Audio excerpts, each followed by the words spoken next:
Hello, and welcome to Every Moment is a Choice. I'm your host, Erica Behel, and I invite you to join me on a transformative journey to uncover the extraordinary potential that lies within every single moment of our lives.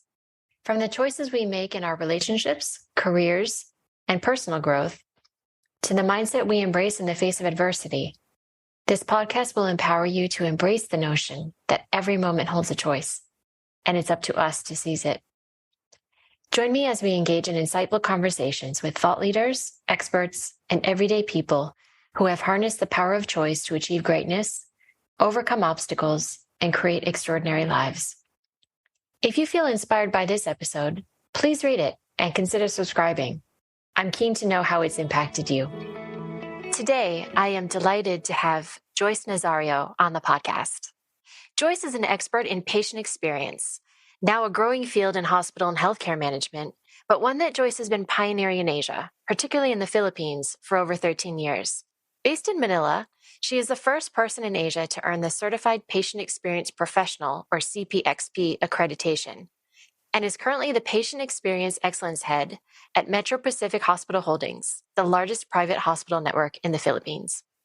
Joyce is also a sought-after speaker due to her wealth of knowledge about cultural context in patient experience and the role of the family in healthcare decision-making in Asia. She calls for culturally competent care that takes into consideration local preferences, traditions, and needs to achieve better patient outcomes in diverse environments. Joyce is on a mission to achieve improved health in the Philippines through better patient experience and has some amazing stories to share from her journey. So let's get started. Hi, Joyce. Hi, Erica. Thank you for having me on the podcast. It's my first. I'm super excited to be here. I'm super excited to have you here. Okay. So let's get started. So patient experience. How would you define patient experience? My very first brush with the definition of patient experience is really the Beryl Institute patient experience definition. And I think it's a wonderful way to define. But I think we've moved on a little bit from that, meaning we understand that it's about meeting the patient at every touch point.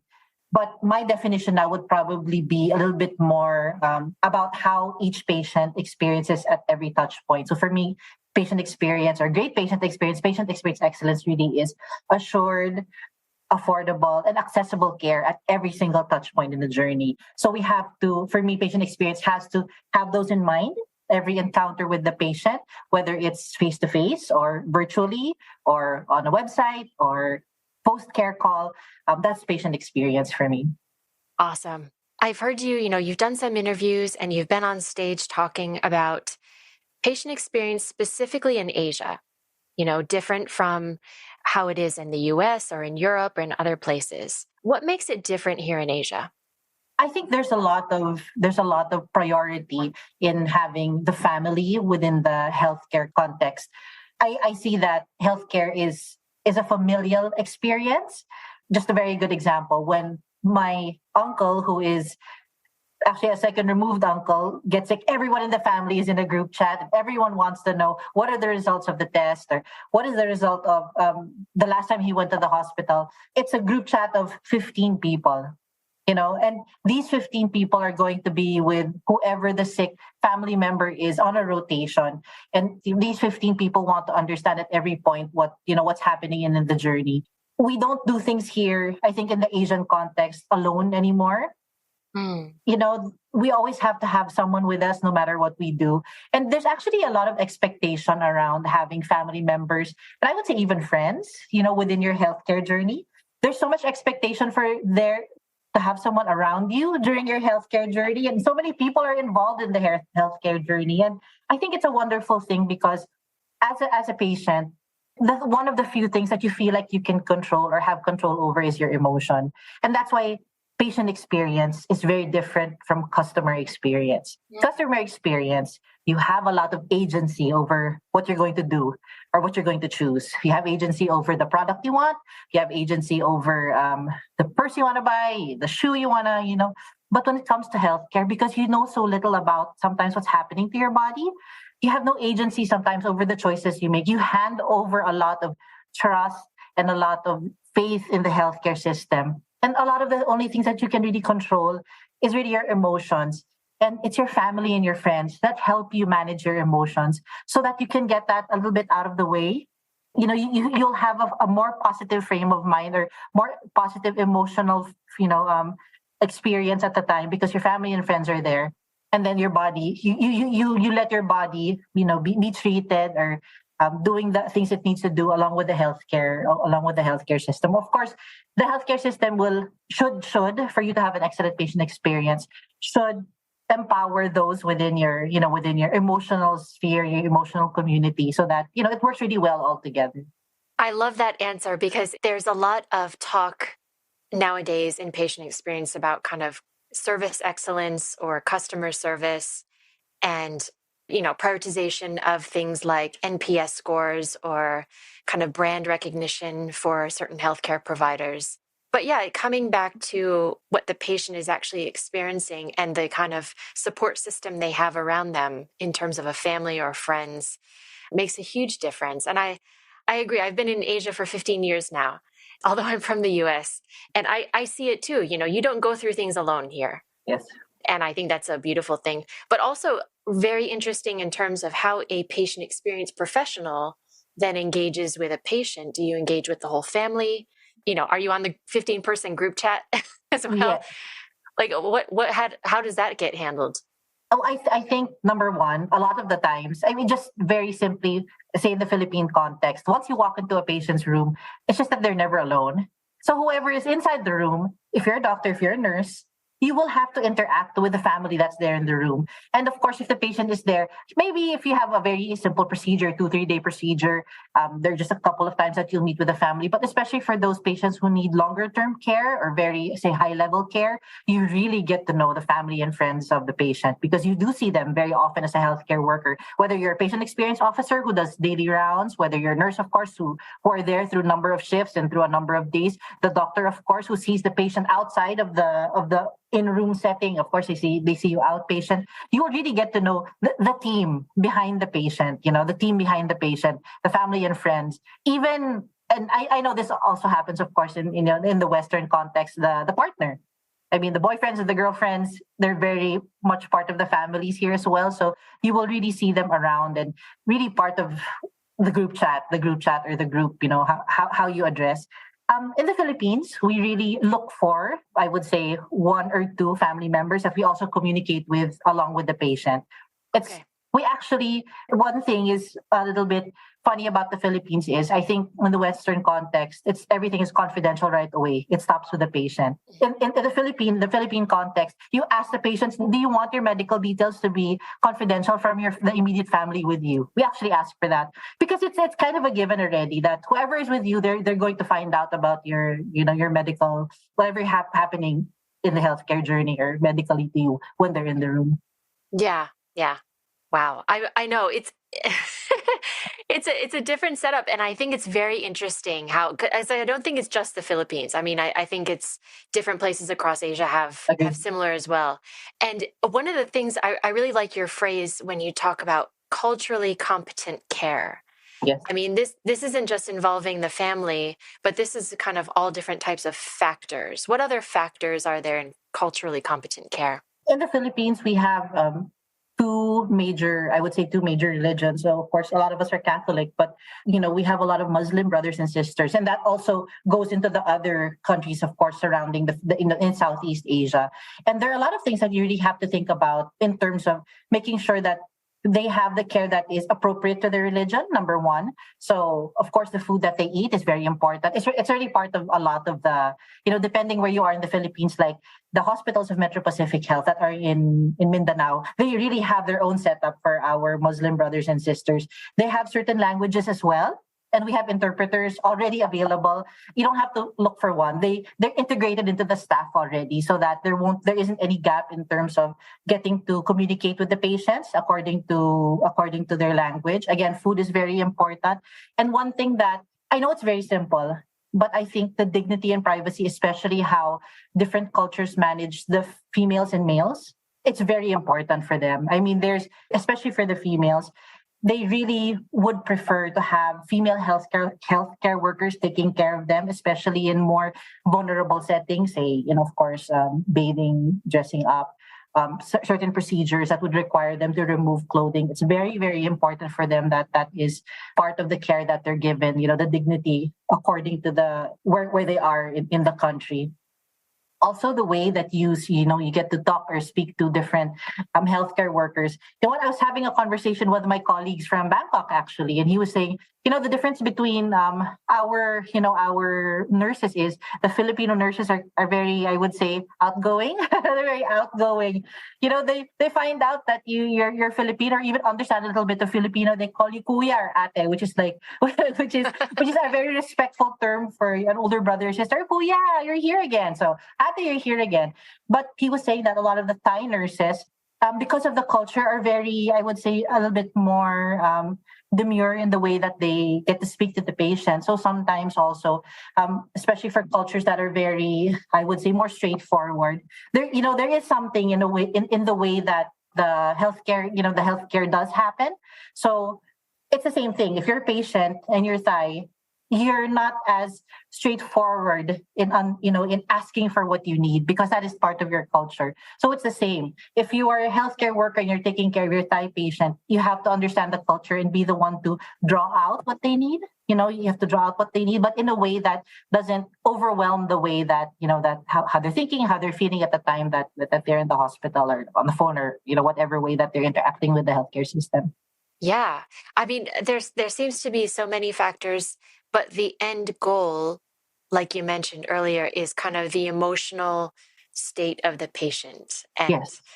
whatever factors kind of contribute to that, you want to make them emotionally kind of engaged and supported, I guess. Yeah.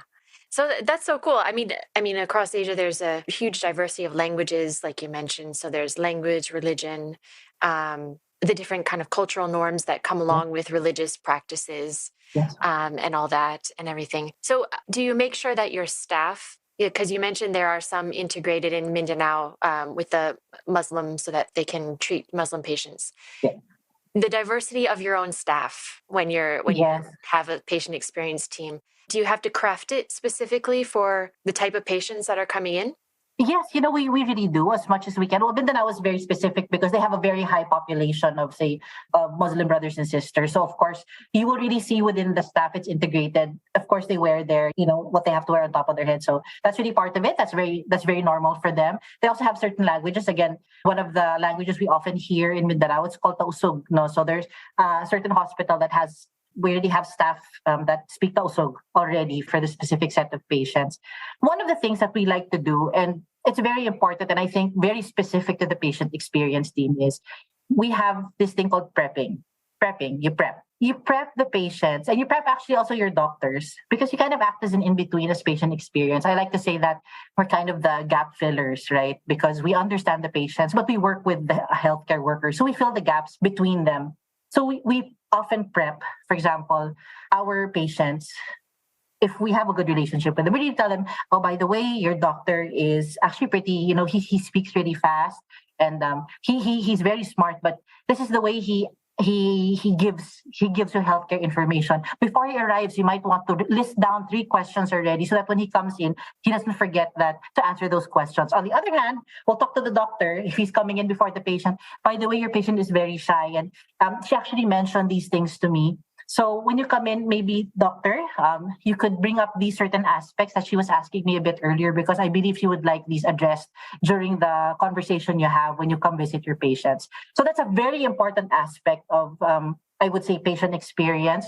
Of course, patient experience officers do this, but actually the nurses do this a lot as well because they're the in-between, right? And it's something that we have to understand. And again, like you said, per cultural context, as those in-betweens, we have to understand them and get them into the healthcare conversation. That's what actually makes, for me, the best patient experience.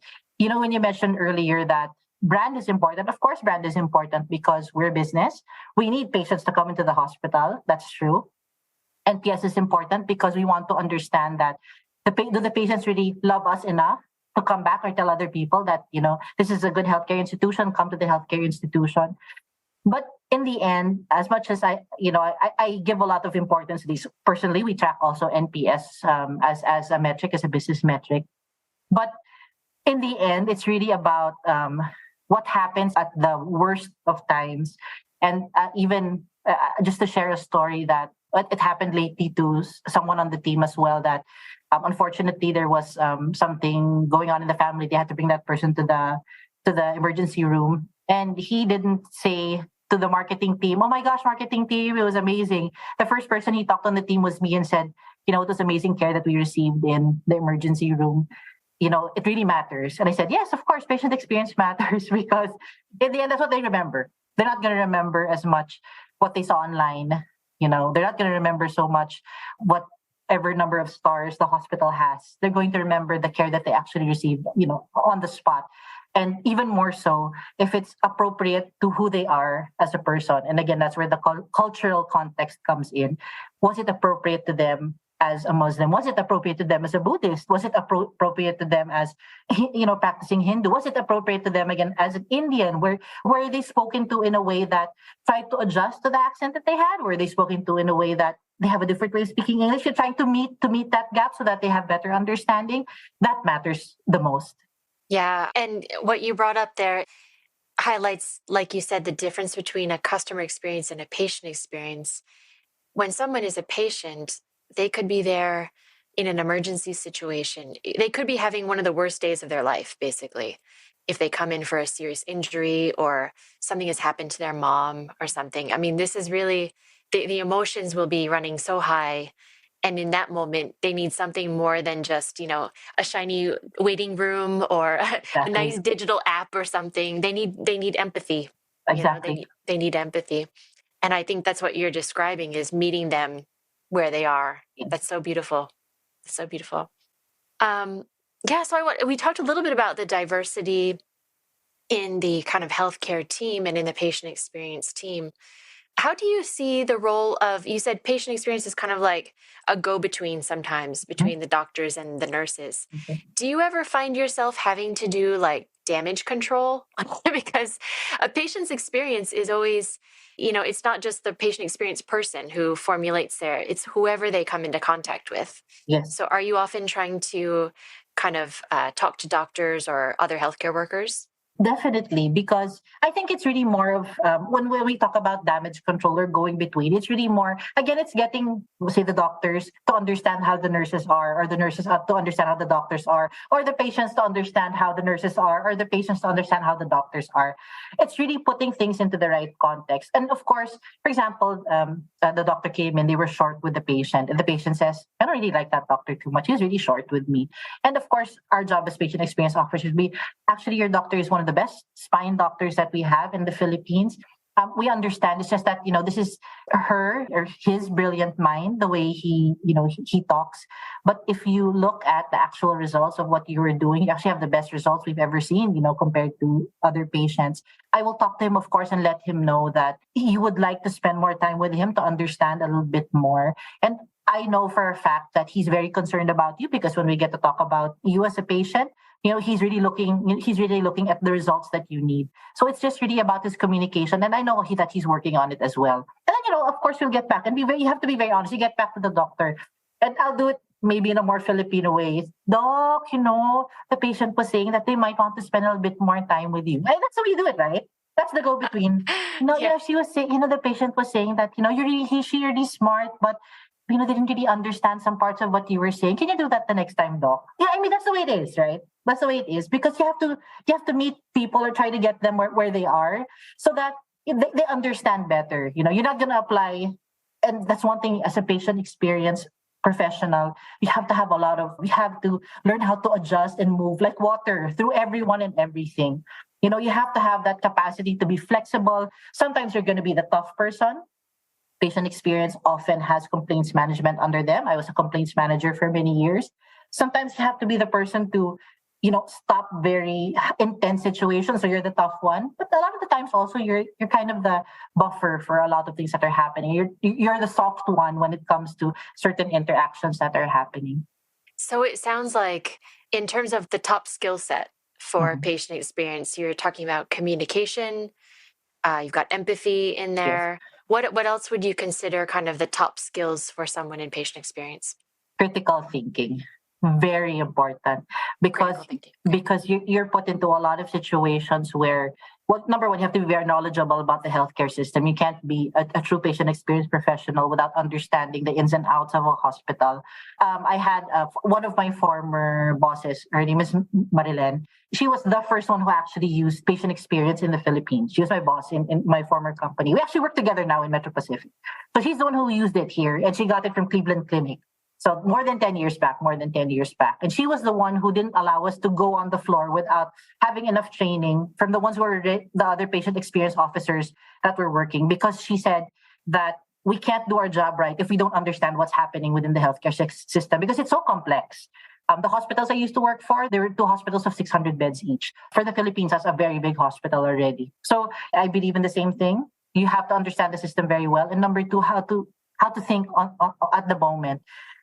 Again, I come from complaints management, and there are some very, very volatile situations that you could be in.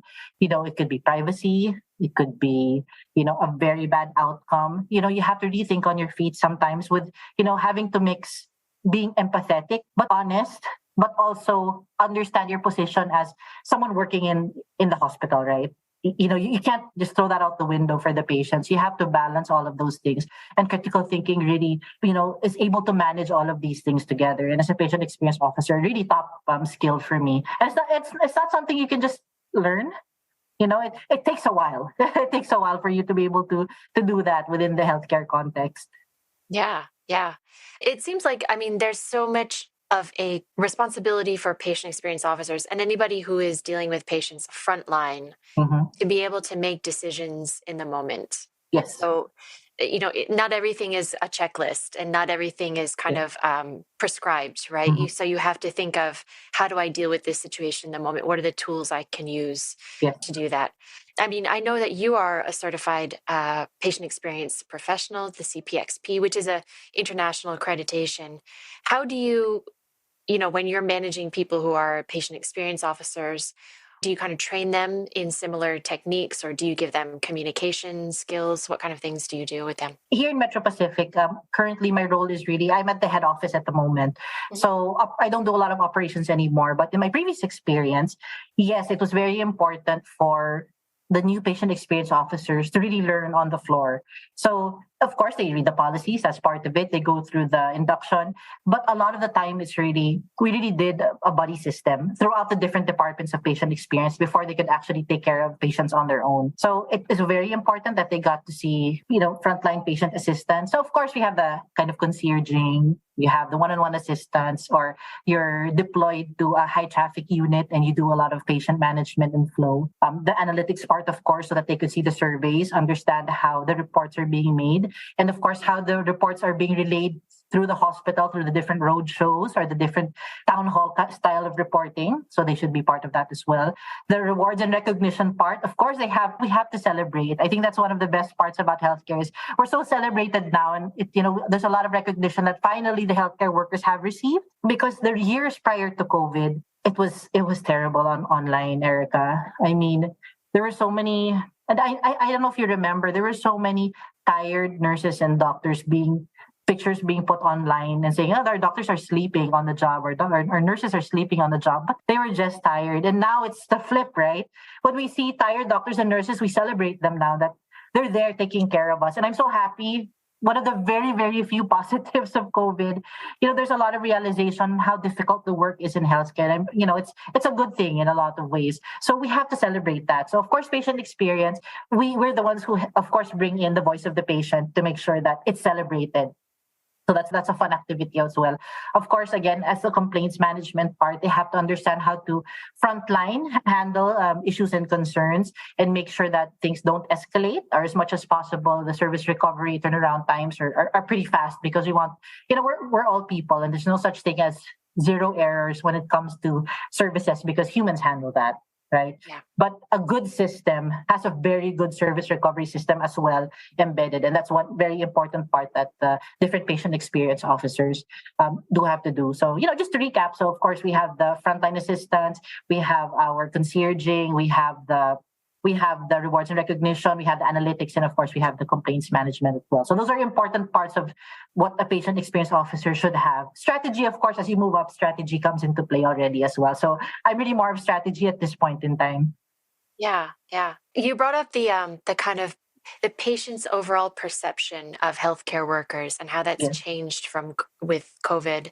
Yeah. And I think it's encouraging to hear that patients are kind of realizing how tough a job it is and having a bit more understanding of what healthcare workers have to go through.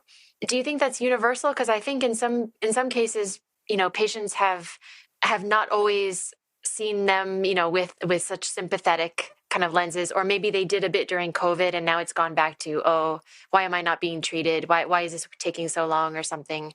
How do you see that overall? Because I think the impact on the healthcare workers right now, there are still a lot of healthcare workers who are quite burned out.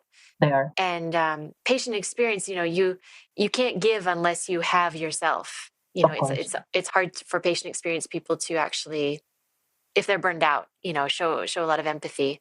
So how do you see that changing as well? Do you see a lot of burnout? I agree with that. You can't give from a cup that's empty, right? There's nothing to give anymore. In my context, again, this is the cultural context, right?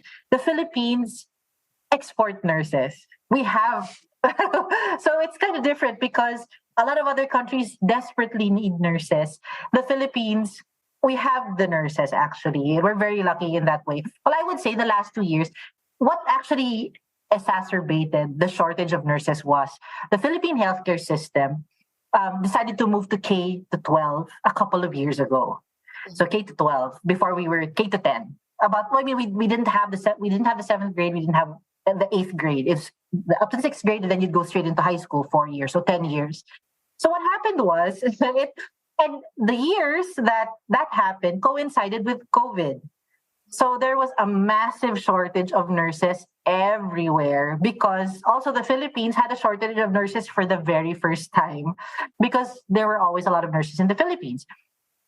So for us, we're actually seeing so many new nurses coming back. That's the difference with us. And that's because this is my perspective, of course. Again, this is the cultural perspective.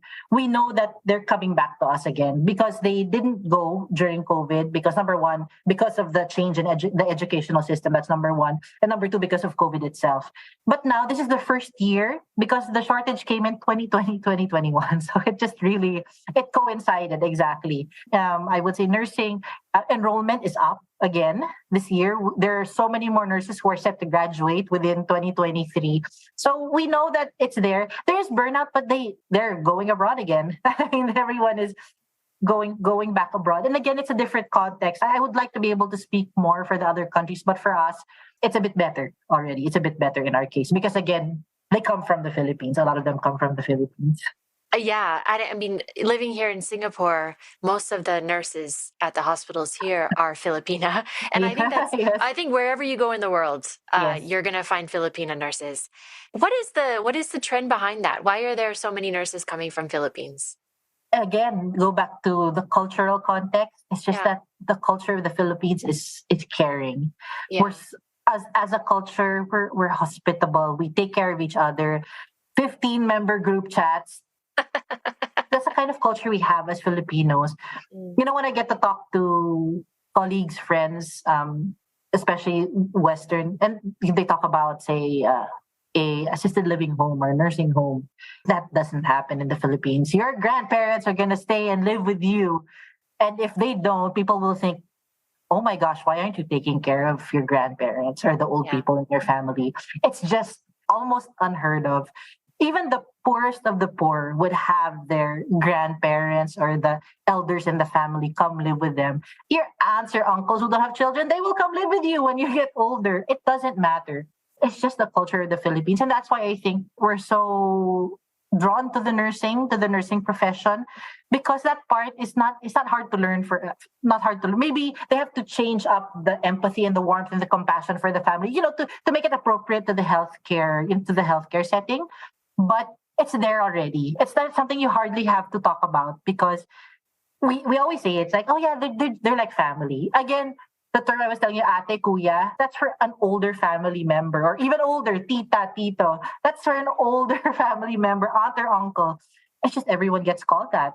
if you go into all of the hospitals in the Philippines, especially the government hospitals, everyone's gonna call you Ate Kuya. As long as they perceive you a little bit older than you, they will say that. Or they call the grandparents Lola, which is grandmother, Lolo, Lolo, or ano, kind of in between. Say you're in your 50s, Nay. Inay is mother, Nay, Nay, Tay, Tay is father. It's just really like that. It's so natural for us. So I guess that's it. I mean, we take care of each other. We take care of each other. Yeah, yeah. It does seem to be a very natural attribute of those nurses. I mean, Yes. even here in Singapore, when I was a patient, I always say that the doctors are highly skilled and the doctors treated me, Yes. but it's the nurse who holds your hand. That's true. And and one other important thing about the Filipino nurse and the Filipino diaspora, we speak English. Such an advantage, right? Because the Americans were here for 50 years, and then Yeah. that's when they released us. So a lot of us, I think the country itself, English was the national language for some time before it went back to Filipino. So yes, I mean that's a very important part of our history, something that made us very equipped also to be nurses abroad. Yeah, yeah. So I want to talk a little bit about, because everyone in healthcare is talking about artificial intelligence, AI, Yes. and the role that AI may play in healthcare, will play in healthcare. We don't know. There's so many possibilities and startups. So over the next few years in particular, do you see AI helping patient experience or replacing patient experience? Like how do you see frontline healthcare workers responding to it? AI is definitely a big, big plus for healthcare. Number one of the things that it's so difficult sometimes to get your foot in the door when it comes to healthcare. You call, the phone lines are busy. Emails take a long time to reply to. You have to line up, but AI will because of the way it's evolved, especially using NLP now. All of that information that they need from the hospital, they can just type it in and it'll pop up. It'll be correct because it's all one database anyways. That database that goes into the AI should be screened and filtered before. And it's just going to make things so much easier to get the patient's foot into the door for healthcare. Scheduling, basic information, what is the admission process, what is the discharge. It's just going to make it so fast, which is amazing. I mean, I'm 100% for AI. But caveat, the thing is with healthcare is you have to be very careful about the information itself. Because when it comes to retail, you can make a mistake. No one's gonna die over that sort of information. But healthcare, that's the thing. We have to be a stickler and very meticulous about the information going into the AI because we don't want it coming back with the wrong sort of information for our patients. Though I would say at least at the beginning for the next year or two, we want to use AI as really more of informational, more of like a compendium of information that answers back very quickly, which is okay because that's kind of basic things. So it's kind of processes more than actual medical care. But yes, in the future, I mean, it's been going on for a long time. We all know that radiology is used AI and it's actually a higher percentage in terms of, diagnosing things. So I don't see anything wrong with it. The doctors are like, oh my gosh, what's going to happen to our jobs? But in the end, putting this information into the system, it's not done by AI, it's still done by people, right? All of our jobs, whether patient experience, whether doctors, whether nurses, we're going to undergo I would say, very tough transition or transformation into our roles. But I think overall and in the end, this will really benefit our patients. When you're sick, when you feel bad, you don't want to wait, not even 30 minutes, not even 5 minutes for anything. And the opportunity to get this information immediately, I mean, even I come from the healthcare industry and say, I mean, we're very open here. I say I had a UTI. I had to wait for 4 days or 5 days for the results to come out from my test before I could get the right medication because they didn't want to give me an antibiotic early on because they, antimicrobial resistance. But I was suffering for for 4 or 5 days. Yeah. And it was tough. I had work to do. I had to take care of my family, take care of my husband, and it didn't kill me. I agree, it didn't kill me, but it was not a fun 5 days. It was not a fun 4 days. And for that to get done immediately for a patient, I don't feel well right now. Call in the next hour, you get your medicines delivered. Amazing. Go for AI. Go for AI. So if you had a magic wand and could kind of integrate any type of AI into specifically the patient experience function Yes. within your hospitals, say you had a bunch of hospitals, what kind of tool would you want that you think would make a huge difference to patients? Actually, I think especially in the Philippine context, Filipinos like to talk a lot. Actually, they like to text. They like to talk a lot. If it was at all possible, if you could say have a tablet in every room and you could have a talking AI, so you just open up the tablet and ask them in person. That would be the best kind of AI. The soonest possible time, I would love that. Text is okay. It takes a little bit more time, but even now, I'm actually personally shifting to when I write anything a document, I turn on dictation because it's faster Mhm. instead of typing out. For me, dictation is a bit faster. I just kind of edit it out a bit after. And I think same thing for healthcare because the less that you have to move, Yeah. it's better. But of course, there are people who don't have that voice function. So of course, text should be available. That would be the best for me. What should come in when you have that AI function? Number one is really because the pain points in the patient's journey, and we've seen that through many years. Is really the discharge process. It's really to get the discharge as soon as the doctor says you can go home to get you out of the door in 15 minutes. Just enough for you to have a nice bath and pack your stuff and, leave. Your medicines can be delivered to your home. That would be the best thing. How, Very how possible. how long does it normally take? I mean, what are we talking here?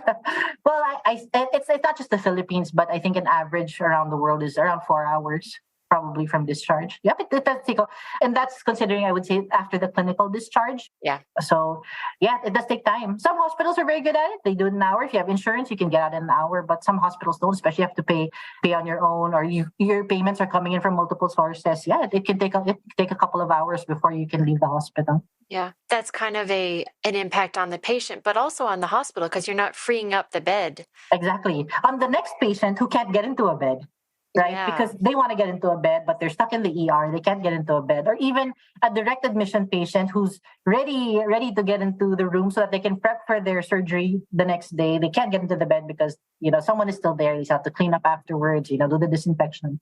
So yes, it does impact. It impacts admission actually. Yeah. Yeah. Cool. So, okay.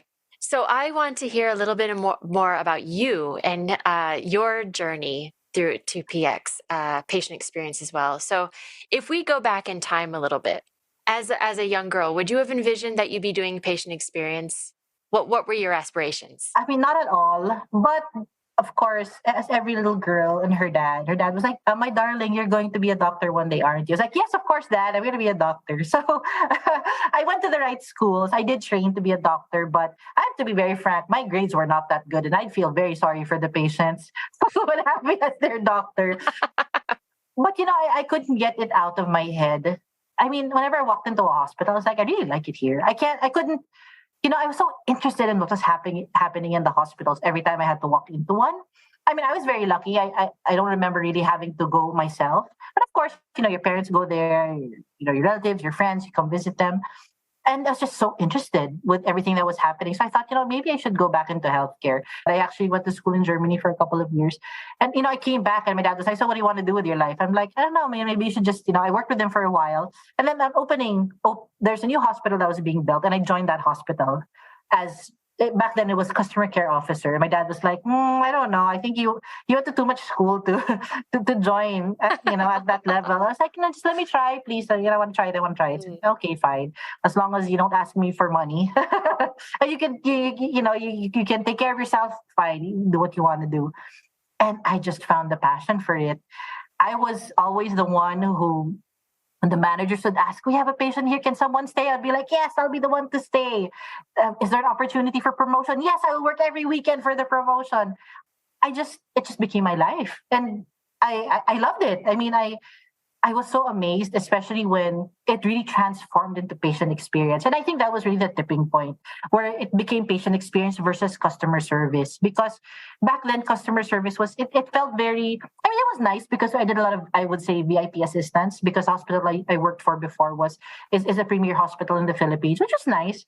But things changed for me when I got into when I became a complaints manager, because that's where I saw the real worth of the patient experience as patient experience professional, because that's where you got people going through the worst of times, their child had passed, unexpected outcomes. You were there, to hold their hand when you had to bring them down to the basement, and that's where I felt this is where I really belong. Or for them to understand, they didn't understand, say something, there's something that happened that was unexpected, but it was a possibility to help them understand and come to grips with that happening. I thought this is where I really was meant to be. And then we did the surveys, and then the surveys came out and it started becoming digital. So first of all, the surveys were paper. I started working on the paper surveys. I was like, wow, this is really good information. Why aren't we reporting this to the whole hospital this way? Because it wasn't. We just report some scores, patient satisfaction scores, and that was it. It's like, there are a lot of really good comments here. I think we have to start acting on these comments. And then the way I started turning up the reports, the different executives of the hospital were like, they're starting to use it for strategic planning, and I felt so good about that. Like, I didn't realize, some paper numbers could do this. And then we transformed into the digital where things were starting to move very fast. It was so easy to turn out the reports. So the analytics, I was able to move it on to someone else, and I moved up to a more strategic position. And then the way I laid out the patient experience team, we're like, wow, we're doing really well in patient experience. The way that we're able to relate to the doctors, to the different ancillary units, to the nursing units, and the way we started working on process re-engineering projects together. It was amazing how it started. It really became patient experience is rooted through the organization already. And every time they wanted something done, it's for patient experience. And then I was, okay, fine, it's for patient. Yeah, but isn't that the end goal of what? I think that's the end goal, right? When everyone says, well, we want this project because it's for patient experience, better patient experience. Okay, we'll approve that project. When you come to that point, you know that you're doing the right job, right? You're doing the right job. You're in the right place where people just say the words. And a couple of years before, it was so hard to transition out of customer service. And now everyone's like, no, patient experience, patient experience, patient experience. You see it more often now throughout different hospitals. If you do search out a lot, they use that term a lot more now. Of course, our hospitals, now they all use it, the 21 hospitals that we have. But even the other hospitals, they've really started using that term. And I'm glad because it brings us all back to, what our patients and their families really need. Yeah, yeah. And I'm so glad you brought up the part about, helping and guiding patients and their families through really tough experiences. And, everyone in healthcare has to deal with a lot of emotional, and they do it with different ways. You can compartmentalize it, kind of desensitize yourself to people's emotions. But how do you recharge yourself? Because dealing with heavy emotions at work means you have to also take care of yourself. At the beginning, it was very tough for me. I remember coming home after certain very intense encounters, and my family couldn't get really talk to me because I was processing a lot of it. But when I reframed it into, I'm actually doing this, they're not mad at me per se, or they're not mad sometimes at the hospital. They're sometimes mad at the situation that they're in. And when I reframe it and tell myself, I do absorb the emotions from time to time. That's true. But it's really about cognitively putting yourself in the right space when it comes to dealing with emotions. I have to admit, it was very tough time. So therapy helps. So I was talking to the therapist and said, the reason why you're having such a tough time with the emotion is it's cognitive dissonance for you. In your mind, when the patients are angry or it's an intense situation, it's about you. But you reframe yourself. That's not the expectation. The expectation is they are going to do that. You just have to reframe it and put it into the context that at this point in time, you're the only person that they can talk to. You're the one frontlining it. That's part of your job. It's part of your job. And always understand that it's actually for a positive context in the end. Of course, there are patients, we can't help that. But in any industry, of course, there's some patients and their families who will try to take advantage. That's part of it. There's no such thing as a perfect society.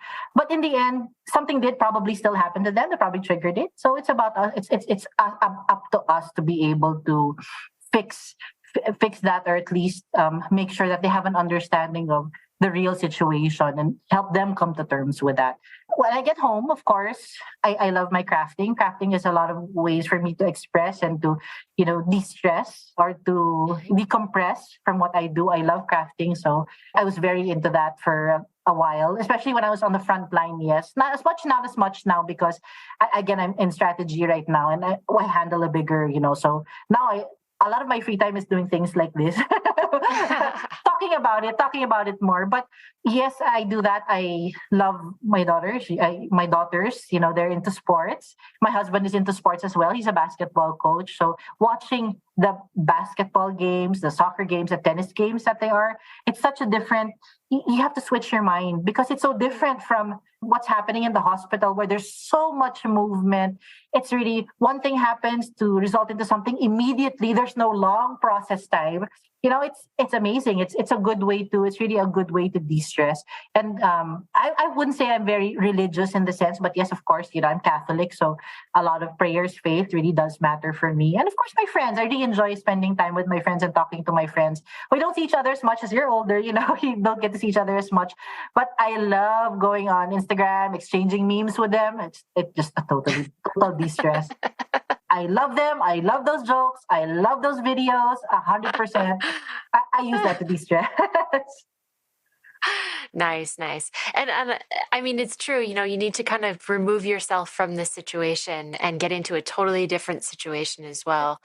Because, hospitals are very dynamic places, like you said. There's not a lot of time to process things before the next thing's happening, right? So are you able to kind of be more present with your girls and with your family and your friends? Do you feel like you kind of switch off and then you're kind of like, okay, I'm here now. I turn off or are you constantly getting like texts about stuff going on at the hospital, or do you kind of like shut that out when you're trying to be present with your family? Now, because of where I am now, I'm lucky I don't get operational texts anymore. But Yeah. I have to admit, when I was still on the front line, or I was in a specific hospital or hospitals working, yes, I would have my phone with me because it depends, right? You have to have really good people under you. And you kind of take turns, right? Because in the end, it's not about reaching one person. It's about reaching a person who can help you in that instance. Mm-hmm. So for you in patient experience, or I mean, in any role, you have to have people who are good. Your one downs, your two downs, who are good so that all of you can rest. All of you can rest. And they would only get in touch with you if there's something that really needed your attention, which generally would not, because they can handle. I think when I was still in the hospital operations, like right before I left, I would rarely get messages already on the weekends or during holidays, because the officers in charge that we left were the trained people. They knew how to handle situations, and they weren't young. None of them were like 25 years old or 23 years old. They were mature. So, and it gave, when we were able to do it that way, really have that good officer in charge for the day in the hospital, we were able to get our rest on the off days. Again, we were available, but we knew if we did get a call, it was something that needed our attention, even if it was a holiday, though it didn't happen very often anymore. Yeah. And that's a sign of a well-functioning kind of team. If you have people on the ground who know how to make the decisions, know how to get stuff done, don't always need to be escalating every single issue, right? I agree. And as a leader, you have to have that succession plan in place. I mean, you're only a good leader if you can actually leave and they can function without you. That means you've really done your job in making sure that the patient experience team will work, whether or not you're there. Of course, you'd like to believe that they need you every moment of the day, but that's not being the right kind of leader. That's not being the right kind of leader. Absolutely. So true. So what advice would you give if you have young nurses coming up or young patient experience professionals coming up? Is there anything you know now that you wish you knew when you were just getting started that you would tell them? You have to let go of all your preconceptions about healthcare. I think that's one thing, because when I got into healthcare, these were my ideas. And the moment that I told myself, wait, you know what? You have to learn from every single situation that you are in, learn the lessons from each of these situations. And they might not even come up exactly the same again in a couple of weeks, months, but you've learned something that maybe can help you. You'll probably be able to apply in the future. Of course, there are things that are kind of the same, but it's just because people are not the same. The way you deal and function with each person is different. I mean, I've had presidents of the Philippines come up, and they're not as difficult to deal with as some other patients, because everyone is different. I mean, that's just the truth.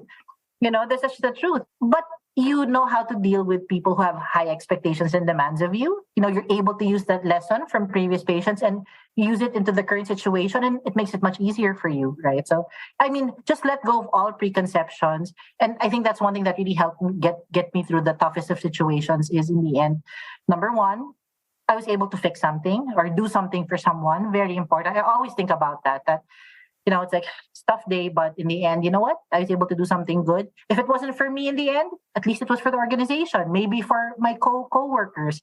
It happens, right? There were instances where one of the patients started throwing things, and the nurses and the doctors, they were like, they didn't know what to do. So, I took them aside and told them, you know what, I'll just go talk to this patient. And I told the patient, excuse me, sir, if you want to keep doing this, you're going to have to leave the hospital. And it may not have been for him, but at least I was able to take care and protect the nurses and doctors of the hospital. So, it's always in that context. If you keep having that in mind, you do have to have some downtime, that's true, where you don't have anything in your mind. But on a daily basis, if you have that in mind, it actually grows your capacity. It grows your capacity. I mean, when you say you're an expert, actually, when you're expert, the more you know, you don't know anything. It's kind of like that. You learn more so that all of a sudden it just expands for you. You can take more because you learn more. Very true. So are there any predictions you have around where patient experience is headed over the next few years? We talked a little bit about AI, but do you see anything else kind of on the horizon or anything you'd like to see?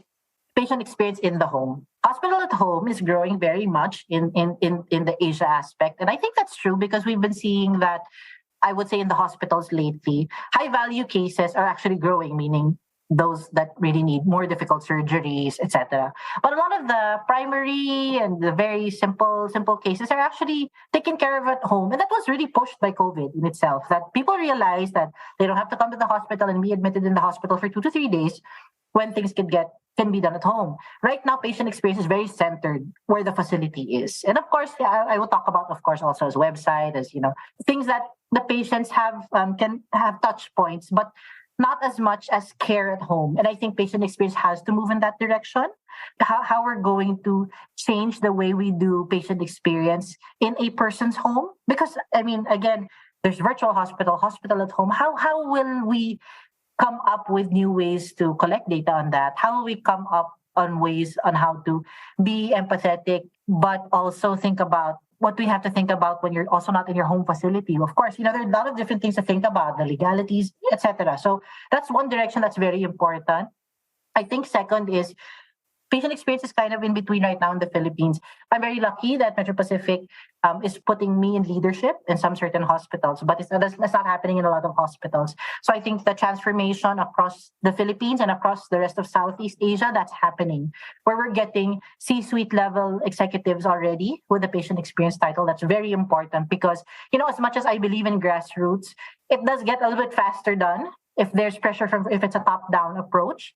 That's really important because you get the right metrics into the KPIs, you get the right metrics in, you get the right balance scorecard, items in, and that really helps. That really helps. Yeah, and it's one thing to have frontline people showing empathy, but it's another thing to have someone sitting, like you said, at the C-suite table discussing the importance of patient experience so that the people controlling the finance and the budget are all aware.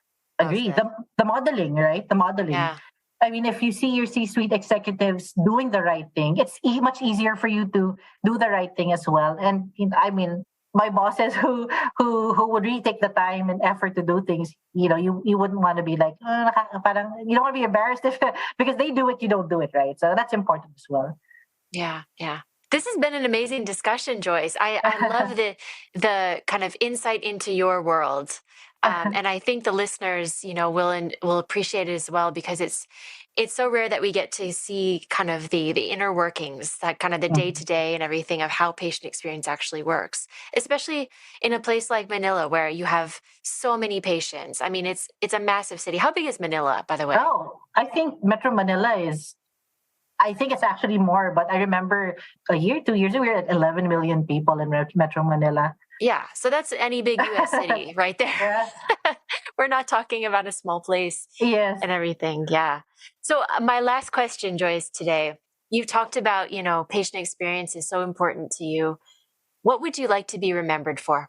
That's of all the questions, it's a tough question. And I think that's very Filipino of me to say, it's all of a sudden I feel a little bit shy about answering that. But I think in the end, I would like, if I was remembered for something, is really making healthcare in the Philippines really more, I wouldn't say patient-centered, but what's the patient easy, right? I mean, I want it to be easy for them.